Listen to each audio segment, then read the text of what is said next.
अगर आप अभी अकेले हैं तो मेरी मानिए, इस कहानी को यहीं रोक दीजिए।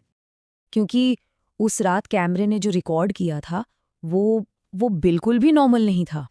स्क्रीन पर कंकाल हिल रहे थे, लेकिन असलियत में वो बिल्कुल बेजान अपनी जगह पर जमे हुए थे। तो समझ रहे हैं, ये कोई कैमरे की गड़बड़ नहीं थी। नहीं, ये तो कहानी का असली चेहरा था।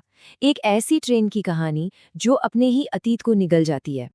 तो फिर एक ऐसे सफर का क्या किया जाए जो कभी खत्म ही नहीं होता, बस अपने मुसाफिर बदलता रहता है? इसी सवाल का जवाब आज हम इस कहानी में ढूंढने वाले हैं। तो चलिए रात 1:17 की इस भूतिया ट्रेन के सफर को शुरू करते हैं और इस टाइम लूप के रहस्य को परत दर परत खोलते हैं। तो कहानी की शुरुआत होती है एक बिल्कुल वीरान, भुला दिए गए स्टेशन से। नाम है रायपुर। जगह ऐसी कि देखकर ही लगे जैसे वक्त खुद यहाँ आकर ठहर गया हो। और इस वीरान स्टेशन पर फंसे हैं 4 लोग, 4 अलग-अलग नजरिए। एक है नवीन, हमारा ऑब्जर्वर, जो हर चीज को अपने कैमरे में रिकॉर्ड कर रहा है। फिर है इरा, जो देख तो कम रही है पर महसूस सब कुछ कर रही है। उनके साथ है शेखर, जो हर अजीब चीज को लॉजिक से तौलने की कोशिश में लगा है। और आखिर में है मोहन, जो इन सब में सबसे उम्रदराज और शायद सबसे ज्यादा बेचैन है।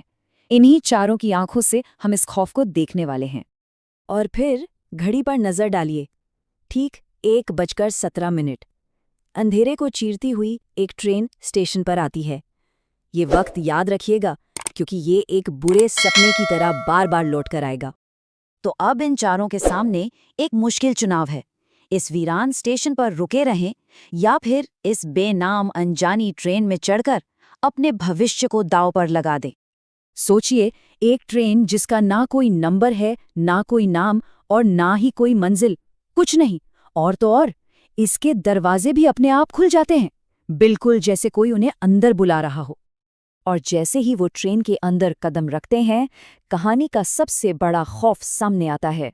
ट्रेन में मुसाफिर तो है, लेकिन वो इंसान नहीं है, वो है कंकाल, अपनी अपनी सीटों पर बैठे, एक ही पल में हमेशा के लिए कैद। और अब आता है कहानी का सबसे अजीब हिस्सा। नवीन अपनी आंखों से देखता है तो सारे कंकाल बिल्कुल स्थिर हैं, हिले तक नहीं। लेकिन जब वो अपना कैमरा उठाकर देखता है तो कैमरे में वो कंकाल हिल रहे हैं। मतलब टेक्नोलॉजी एक ऐसी हकीकत देख रही थी जो इंसानी आंख से छुपी हुई थी। और बस यहीं से कहानी का असली डर शुरू होता है। उन्हें एहसास होता है कि ये ट्रेन आगे नहीं बढ़ रही है। नहीं, ये ट्रेन तो खुद अपने रास्ते को, अपनी शुरुआत को निगल रही है। ये एक सफर नहीं, एक शिकार है। ये होता कैसे, ये और भी अजीब है। देखिए, सबसे पहले उन्हें खिड़की के बाहर स्टेशन दिखाई देता है। फिर उन्हें लगता है कि अरे, ट्रेन तो दूर जाने के बजाय स्टेशन के और पास आ रही है। अगले ही पल स्टेशन की बेंच, घड़ी, वो सब ट्रेन के अगले डिब्बे में नजर आने लगते हैं। और आखिर में पूरा का पूरा स्टेशन ही ट्रेन का एक और डिब्बा बन जाता है। मतलब ये ट्रेन एक शिकारी की तरह अपने आसपास की दुनिया को खाकर खुद को बड़ा कर रही है। और जैसे ही ये होता है, घड़ी में फिर से वही वक्त होता है, 1:17। अब ये साफ हो चुका था, वक्त आगे नहीं बढ़ रहा। वो सब एक ही पल में एक ही जगह पर फंस चुके हैं। और इसी डर के बीच मोहन को तीसरे डिब्बे के फर्श पर चौक से लिखा हुआ कुछ दिखता है। वो झुककर देखता है और उसका दिल बैठ जाता है। वहां लिखा था, मोहन। ये वो पल था जब उसे ये भयानक एहसास हुआ कि वो ये सफ़र पहली बार नहीं कर रहा, भले ही उसकी याददाश्त में कुछ भी ना हो। तो अब कहानी अपने सबसे खौफनाक मोड़ पर आती है, वो मोड़ जहां सफ़र का अंत ही उसकी नई शुरुआत बन जाता है। ट्रेन आखिरकार एक स्टेशन पर रुकती है, लेकिन प्लेटफॉर्म का नज़ारा देखकर उनके होश उड़ जाते हैं। प्लेटफॉर्म पर 4 कंकाल बैठे हैं और उनके कपड़े, एक ने नवीन जैसी जैकेट पहनी है, दूसरे ने इरा जैसा स्कार्फ, तीसरे ने शेखर जैसी घड़ी और चौथे ने मोहन जैसी टोपी। वो सिर्फ कंकाल नहीं देख रहे थे, वो अपनी तकदीर देख रहे थे। वो देख रहे थे कि उनकी जगह कौन लेने वाला है। मोहन अब और नहीं सह सकता। वो हिम्मत जुटाता है और अपनी किस्मत का सामना करने के लिए ट्रेन से नीचे उतरता है। और जिस पल उसका पैर प्लेटफॉर्म को छूता है, घड़ी में फिर से बजते हैं 1:17। लूप पूरा हो गया। और उसी पल कुछ बहुत भयानक होता है।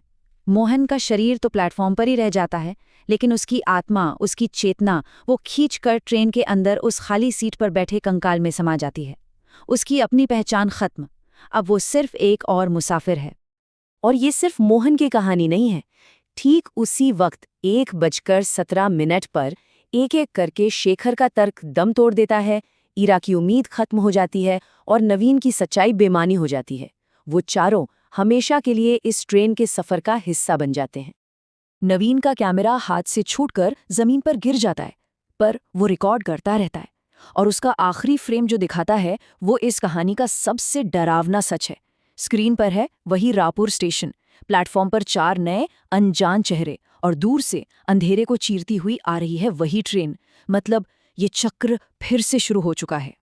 और यही कहानी हमें एक आखिरी परेशान कर देने वाले विचार के साथ छोड़ जाती है कि ये सफ़र ये कभी खत्म नहीं होता, बस यात्री बदलते रहते हैं। ये उन अनगिनत आत्माओं की कहानी है जो एक ही सफ़र में बिना किसी मंजिल के हमेशा हमेशा के लिए कैद हो चुकी हैं।